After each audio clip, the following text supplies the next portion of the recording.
Welcome to another video at Peterson Restoration's YouTube channel. Today's video I'm going to be showing you a little bit of the pieces that I got for the Boss 302 build.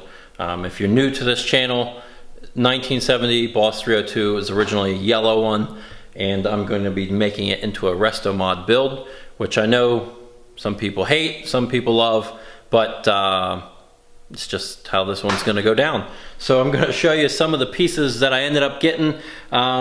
This is a company that I'm new to dealing with in the past year, and I'm a huge fan of their suspension kits. So I'm going to show you everything that I got in these front and rear kits and just go over what is in those kits, just so if you're interested in anything like that, you can check them out.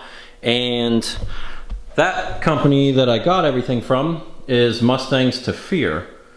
And just to give you a little bit of information on what I got for this car, this is one of their complete front subframes, and it is set up for the Coyote, so it's already notched for clearance on your alternator that hangs off to the side. The motor mount locations are there, and they give you the brackets, which I'll show you in a minute. And then it also has subframe connectors that are tied into it. It's all one piece, so it's just really well put together, and I'll show you why I'm a fan of it.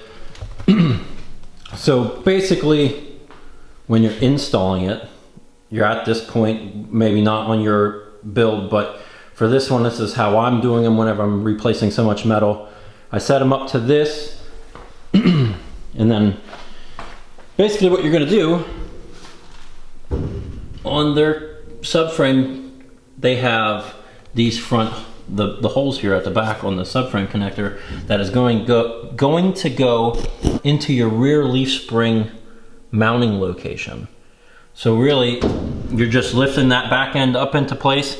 It's going to go on the inside of your rails, and with their supplied hardware, you're going to run a bolt through it, and that's setting that in location. And then all you have to really do is just swing the front end up to where it's supposed to be. If you have your original shock towers there, it would be a little bit easier to help you line it up. If not, like in my case, I know the measurements of where the rails are supposed to be up and down off of the floor. And then I also have some cross measurements just to make sure that it is located center and nothing is cocked at all in the end. So it's just a real simple kit, designed well. So that's why I've been using it a lot lately. Like I said, you just bolt them back ones in, swing them up, and your whole front end is in place, and then weld it to all your aprons, rad support, and go from there. So in the kits, you can get their front panels, the engine bay panels, which I did get for these. I also got the rear mini tub kit. And then in this box, you got your sway bar transmission mount that's going to go in between the subframe end of that front subframe, QA1 coilovers, and all the hardware to do all of that, spindles and the hardware, and then you can get whatever brake kit that you want, Willwoods, different sizes, 4 pistons, 6 pistons, all that is stuff up to your choice. And then in this box is everything for the rear end, which is also very well made as far as the ease of the installation. I'll show you here. I'll take this piece over here. So that is the frame rail pocket, is what I'm going to call it, for their rear Watts link setup for the rear end. Basically, just to give you a quick overview, this pocket here is going up inside of that spring perch, and then your bolt is going to go through actually the rear tailing end of this subframe connector.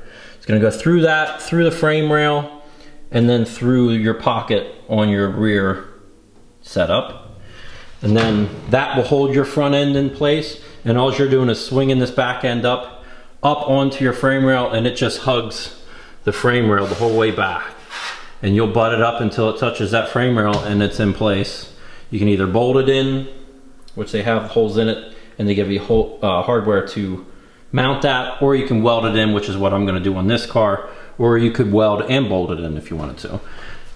So that's, I mean, it's as simple as it can get. And then they have all of the brackets already welded in place for your control arms to go into, so there's nothing with locating anything, welding any of those tabs on. They're already in place.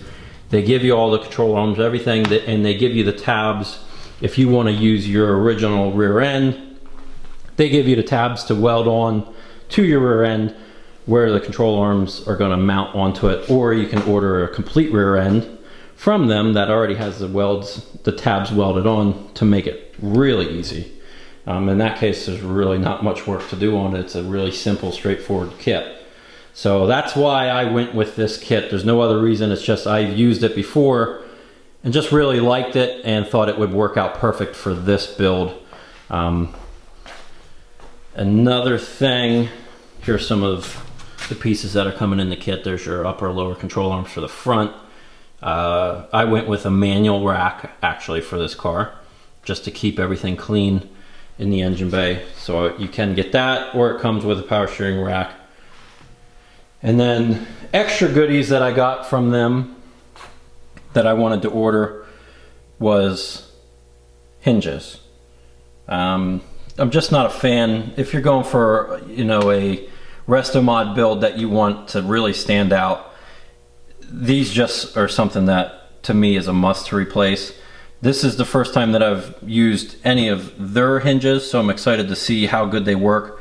Just opening and closing them here on the table, it's just, they're really smooth, so I'm pretty excited to try those out.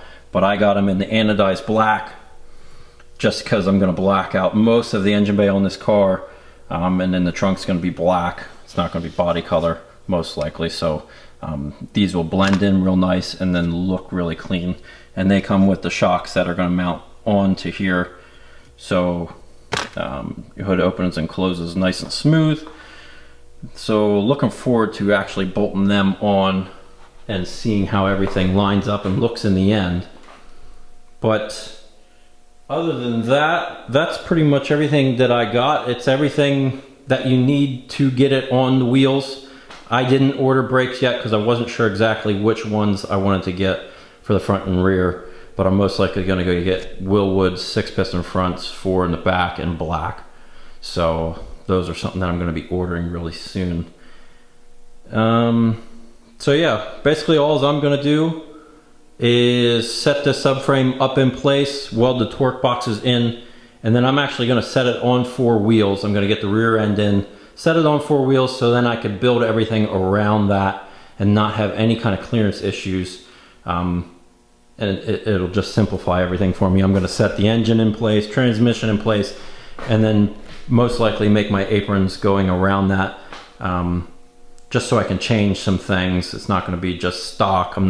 I'll probably tweak some of the engine bay panels just to make them a little bit different on this build. So that's pretty much it. If anyone's interested in any of that stuff, it's Mustangs to Fear. Their website's real simple to go on. This isn't, they didn't tell me to say any of this stuff. This is just me recommending this product just because I think it's really good quality, and that's just what it is. It's nothing, you know, anything different. So thanks for watching this video. If you liked it, as always, give it a thumbs up. Click the subscribe button if you're new, and look forward to the next video.